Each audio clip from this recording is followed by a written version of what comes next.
حضرت سیدہ زینب نے پوچھا امام حسین سے کہ سارے زمانے نے روکا ہے، ٹھیک ہے آپ حق پہ ہیں، یہ بھی سب نے کہا ہے آپ حق پہ ہیں، پر روکا بھی سب نے، آپ روکے کیوں نہیں؟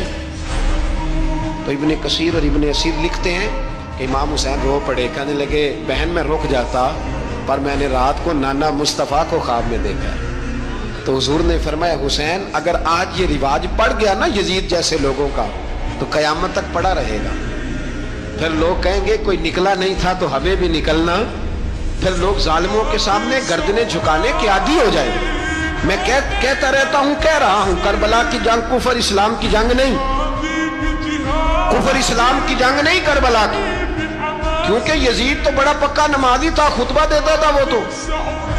جب امام حسین رضی اللہ تعالیٰ عنہ نے کربلا کے میدان میں جمعے کا دن تھا تو یزید کے سامنے کو بات کرنی شروع کی عمر بن سعد کے سامنے، تو عمر بن سعد کہنے لگا حسین زیادہ باتیں نہ کر، ہمارا جمعہ لیٹ ہو رہا ہے، جنگ کے لیے تیار ہو، فٹافٹ آ، اہل بیت نبوت کو قتل کریں گے اور قتل کے بعد پھر نماز پڑھیں گے اور پھر کہیں گے اللہم صلی علی محمد وعلی آل محمد، اسی نماز میں پھر درود بھی پڑھیں گے۔ یہ کیسا مرتبہ ہے، کیسا انداز ہے، دوستی قاتل سے بھی مقتول سے یارانہ بھی۔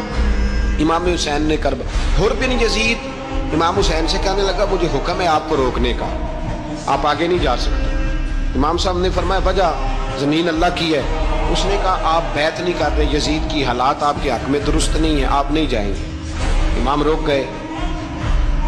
ظہر کی نماز کا وقت ہوا تو حضرت علی اکبر امام حسین کے بڑے صاحبزادے انہوں نے اذان ظہر پڑھی تو حر بن یزید کے لشکر نے امام حسین کے پیچھے نماز ادا کی۔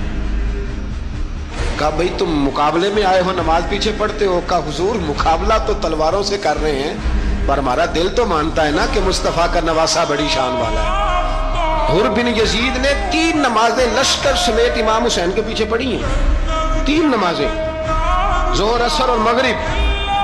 پھر امام حسین کے سامنے شرائط پیش کی کہ آپ کو یہاں گھیر لیا گیا ہے، یہاں آپ بیعت کریں گے، یہاں آپ جنگ کریں گے، 2 ہی باتیں۔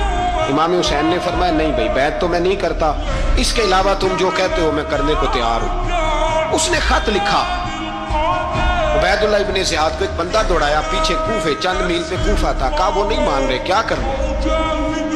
تو حسین ابن علی ہے، میں زیادہ دیر انہیں روک بھی نہیں سکتا۔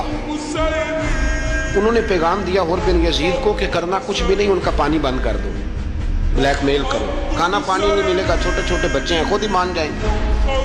حضرت امام علی مقام کے بارے میں حر کے پاس جب یہ پیغام آیا تو حر کہنے لگا میری طبیعت نہیں مانتی حسین پر پانی بند کروں، دل نہیں مانتا۔ جب یہ لفظ کہے نا دوبارہ تو پھر عبید اللہ ابن زیاد نے عمر بن سعد کو 10,000 آدمی دے کے بھیجا، کہا حر بن یزید لچک دکھا رہا ہے حسین کے حق میں۔ ایک رے کا علاقہ تھا، بڑی وہاں فصل ہوتی تھی، لوگ کوشش کرتے تھے وہاں کا گورنر بننے کی، کوشش کرتے تھے۔ تو عبید اللہ ابن زیاد کہنے لگا تمہیں رے کی گورنری ملے گی، سب سے سرسبز و شاداب علاقہ، تمہیں وہاں کا گورنر بنایا جائے گا اگر حسین کے خلاف لڑو گے۔ یہ اتنی زبردست ہوتی ہیں گورنریاں کہ گورنریوں کے لیے لوگ نسل رسول کے خلاف بھی نکل آتے ہیں، یہ اتنی تگڑی ہوتی ہیں، اتنی جلدی وفاداریاں بدلتی ہیں۔